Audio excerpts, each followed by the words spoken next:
இன்றைக்கு கல்வி சிறந்த தமிழ்நாடு என்று நாம் சொல்லுகிறோம் என்று சொன்னால் அது வெறும் அரசு பள்ளியால் மட்டும் சாத்தியமில்லை. தனியார் பள்ளியோட பங்களிப்பும் அதில் இருக்கின்றது. சென்று விட்டு வருவது மட்டுமல்ல, அந்த சங்கத்திற்கான என்னுடைய வாழ்த்துக்களையும் தெரிவித்துட்டு வா என்று அவர் சொன்னார். விமானத்திலிருந்து நேரடியாக இங்கே சென்னை நான் வந்தடைந்து நான் இல்லத்திற்கு செல்லும் பொழுது மாண்புமிகு துணை முதலமைச்சர் தொலைபேசியிலே தொடர்பு கொண்டு என்னால் அவர் இப்போ கன்னியாகுமரிக்கு நான் இறங்குறேன், அடுத்த ஃப்ளைட்டில் ஏறி அவர் அங்கே போயிட்டார். எங்கே இருக்கிற என்று கேட்டார். நான்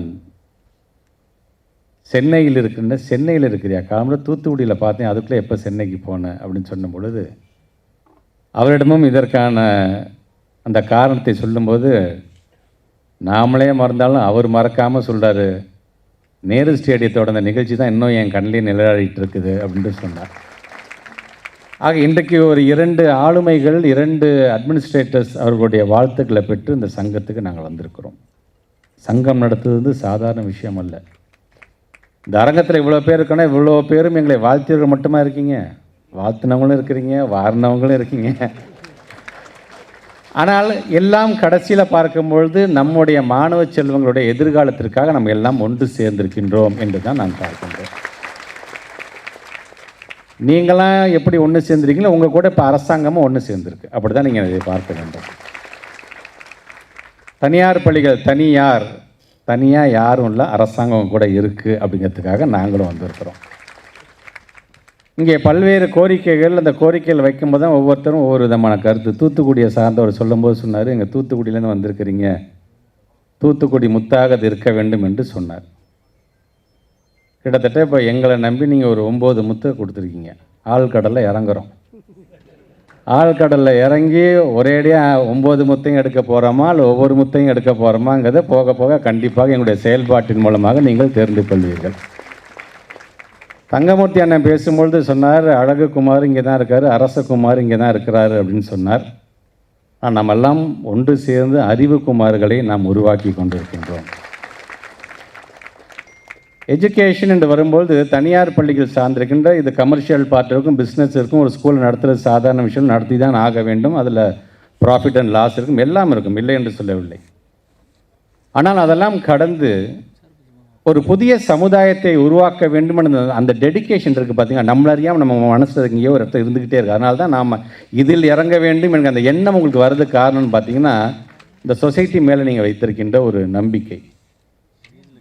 எல்லாருமே ஒரு ஸ்கூலில் படிச்சிருக்கோம், வந்திருக்கவங்க எல்லாருமே தனியார் பள்ளியில் படிச்சுட்டு தான் வந்து தனியார் பள்ளி ஆரம்பிக்கின்றோம். நாமளும் அரசு பள்ளியில் படிச்சுட்டு தான் தனியார் பள்ளியை கூட ஆரம்பிச்சுருக்கலாம். ஆக இந்த சமுதாயத்திலிருந்து நாம் என்ன கற்றுக்கொண்டோமோ அதை மீண்டும் இந்த சமுதாயத்திற்கு வழங்கக்கூடிய ஒரு மிகப்பெரிய பணியை செய்யக்கூடியவர் யார் என்று சொன்னால் அரங்கத்தில் இருக்கின்ற நீங்கள் ஒவ்வொருவரும் என்பதை நான் உள்ளபூர்வமாக அதை நான் மதிக்கக்கூடியவன், நம்பக்கூடியவன்.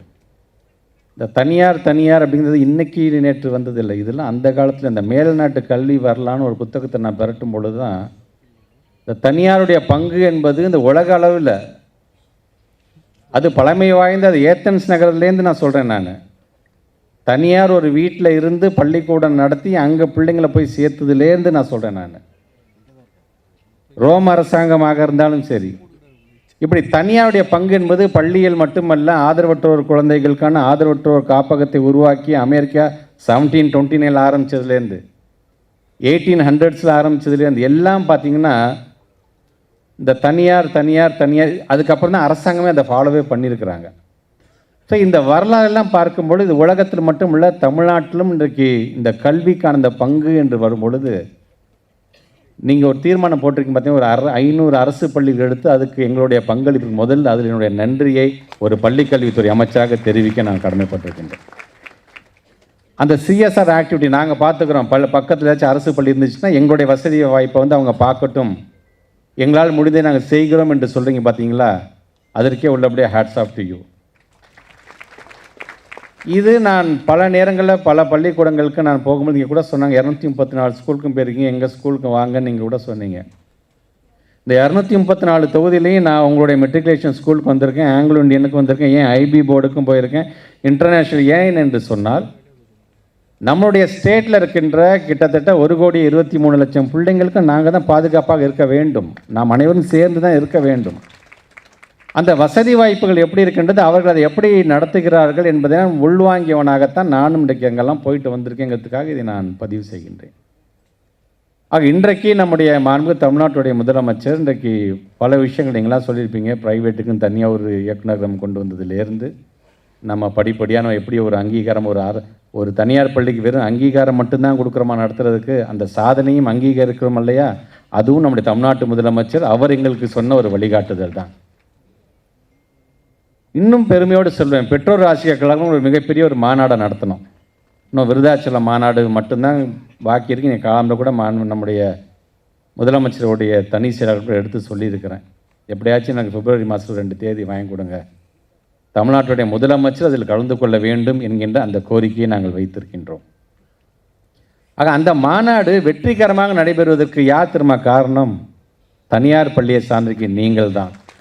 நீங்கள் எங்களுக்கு கொடுத்த அந்த வாகனம், நீங்கள் எங்களுக்கு கொடுத்த அந்த உத்வேகம், அதனால தான் எங்களால் பிள்ளைங்களை கூட்டு வந்தாலும் சரி, பெற்றவங்களை கூட்டிகிட்டு வர முடிஞ்சதாலும் சரி, அல்லது ஆசிரியர் பெருமக்களை அழைத்து வந்ததாக இருந்தாலும், நீங்கள் இல்லை என்று சொன்னால் அது வெற்றிகரமான மாநாடாக அது அமைந்திருக்காது என்பதை உள்ளபூர்வமாக நான் நம்பக்கூடியவன்.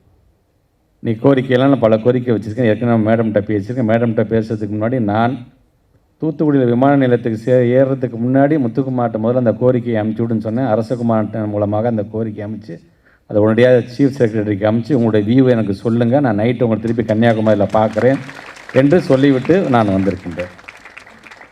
எல்லோரும் அமர்கிறோம், உட்காடுறோம், பேசுகிறோம், பல விஷயங்கள் நாம் பேசிக்கிறோம் என்று சொல்லும்போது அது ஏதாச்சும் ஒரு விதத்தில் அது சாத்தியப்படுத்த வேண்டும் என்கின்ற ஒரு ஆசை.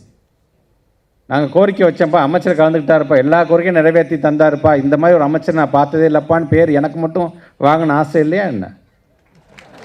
ஆனால் இதையெல்லாம் தமிழ்நாடு முதலமைச்சரிடம் கொண்டு சென்று இதை எப்படி படிப்படியாக செய்யலாம் என்பதை நாங்கள் கண்டிப்பாக அதில் அதிகமாக கவனம் செலுத்துவோம் என்பதை இப்போது நான் தெரிவித்துக் கொள்கின்றேன். பாதகம் செய்பவரை கண்டால் நாம் பயங்கொள்ளலாகாது பாப்பா, மோதி மிதித்து விடு பாப்பா, அவர் முகத்தில் உமிழ்ந்து விடு பாப்பா.